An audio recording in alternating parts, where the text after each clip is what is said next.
વીજપોલની સમસ્યાને લઈને છેલ્લા ઘણા સમયથી ખેડૂતો વિરોધ કરી રહ્યા છે। મોરબીના જેતપરમાં કોંઢમાં વિરોધ ચાલી રહ્યા હતા, ત્યારે હવે રાજકોટમાંથી પણ વિરોધના સૂર ઉઠ્યા છે અને રાજકોટમાંથી પણ હવે ઉપવાસ આંદોલન શરૂ થવાનું છે। આખી ઘટના શું છે, તમામ વિશે વિગતે ચર્ચા કરવી છે। નમસ્કાર, તમે જોઈ રહ્યા છો ચક્રવાત ન્યૂઝ, હું આપની સાથે અહેમદ।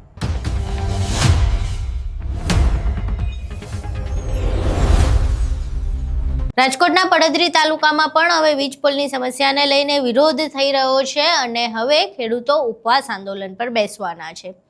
17, 18 અને 19 3 દિવસ ઉપવાસ આંદોલનનું આયોજન કરવામાં આવ્યું છે। પ્રતિક ઉપવાસ કરવાના છે। સવારે 10 થી સાંજના 6 વાગ્યા સુધી અહીં ઉપવાસ આંદોલન શરૂ રહેશે અને ખેડૂતો ઉપવાસ પર બેસશે। આખી ઘટનામાં પાટીદાર આગેવાન મનોજ પનારા પણ જોડાયા છે અને 19 તારીખે આમાં પાલ આંબલિયા પણ જોડાવાના છે। હવે આખું આંદોલન શું છે, શા માટે ખેડૂતોએ ઉપવાસ પર બેસવું પડી રહ્યું છે, વીજપોલની શું સમસ્યા છે, તેને લઈને ખેડૂતો શું કહી રહ્યા છે એ સાંભળીએ। મારું નામ રસિકભાઈ પાદરિયા છે। અમારે પડદરી તાલુકામાં ધોમડા ગામ આવે છે, જ્યારે અમારા ગામની અંદર આજે 60 ખેડૂતોને નોટિસ આવેલી છે। પોલની તારની નોટિસો આવેલી છે, એમ તો બધી થઈને 150 નોટિસો આવેલી છે। અને જ્યારે આ લોકોએ કંપની વાળાએ સર્વે કર્યું છે કે આ તે કઈ કર્યું છે, ત્યારે કોઈ ખેડૂતને કે કોઈને પંચાયતને કોઈને જાણ કરેલી નથી। જાણ બહાર સર્વે કરેલું છે, માટે અમે કંપનીને અને સરકારને એ પણ કહીએ છીએ કે ખેડૂતને અને પંચાયતને બધાને સાથે રાખીને સર્વે કાયદા પ્રમાણે સર્વે કરવું જોઈએ અને ખેડૂતને જેટલી બને એટલી ખેતીને નુકસાન ઓછું થવું જોઈએ। બાકી રહી વાત વળતરની, તો વળતરના પ્રશ્ને ખેડૂત દુઃખી છે અને ખેડૂતને કઈ પ્રોબ્લેમ છે, એના માટે જ ખેડૂત આજે રોડે ચડેલો છે, આંદોલનમાં બેસે છે, ઉપવાસ ઉપર બેસે છે। અને જો હજી આ માંગ સ્વીકારવામાં નહીં આવે તો દિવસે દિવસે ખેડૂત એકતા વધતી જશે અને ખેડૂતોની માંગ પૂરી કરવા માટે ખેડૂતને આજે મજબૂરીથી રોડે ચડવું પડશે, કોર્ટના પર શરણા લેવા પડશે। માટે સરકારને ખાસ વિનંતી કરી છે કે કંપનીને કાયદાનું પાલન કરાવડાવે અને કાયદા પ્રમાણે લાઈનનું સર્વે કરાવડાવે। લાઈન નખાવવામાં કોઈ વાંધો નથી, કાયદા પ્રમાણે લાઈનનું સર્વે કરાવડાવે અને કાયદા પ્રમાણે વળતર અપાવડાવે તો ખેડૂતને કોઈ પ્રશ્ન નથી। માટે બને ત્યાં સુધી સરકાર વહેલી તકે આની કંઈક નિવારણ લાવે એ બધા ખેડૂત વતી વિનંતી। પડદરી તાલુકામાં આશરે 44 ગામોમાં લાઈન નીકળે છે, એમાં 10 ગામના નોટિસ આવી ગઈ છે। ખેડૂતોની એવી માંગ છે કે જે યોગ્ય વળતર મળવું જોઈએ ને એ મળે। જે અત્યારે જમીનના ભાવ બહુ વધી ગયા છે અને આ લાઈન નીકળવાથી જમીનના ભાવ મફતના ભાવે વેચાય છે અને ખેડૂતોની માંગ એવી હતી કે જે 2 ગણું વળતર જાહેર કર્યું છે એ યોગ્ય નથી। ખેડૂતોને ખરેખર જે બજાર કિંમત પર 4 ગણું વળતર આપવામાં આવે અથવા કોઈ પણ યોગ્ય ભાડા પેટે પણ આપવામાં આવે એવી માંગ હતી। જય જવાન જય કિસાન। જે રીતે સુરેન્દ્રનગર, કચ્છ અને મોરબી જિલ્લામાં વીજ લાઈન પસાર થઈ રહી છે, એ જ રીતે પડદરી તાલુકામાં અનેક ગામોમાંથી આ વીજ લાઈન પસાર થઈ રહી છે। ખેડૂત જાગૃત થયા છે।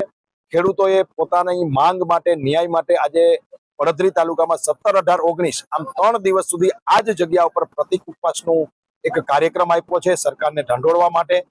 ખેડૂતોની જે માંગ છે કે 4 ગણું વળતર જે કેન્દ્ર સરકારનો કાયદો છે એ પ્રમાણે જમીનની બજાર કિંમતના 4 ગણા કરી આપવામાં આવે।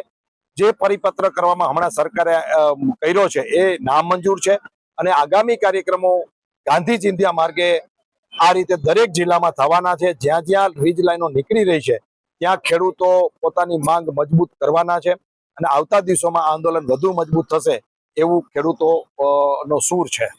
અહીં તમે ખેડૂતોને સાંભળ્યા, મનોજ પનારાને પણ સાંભળ્યા।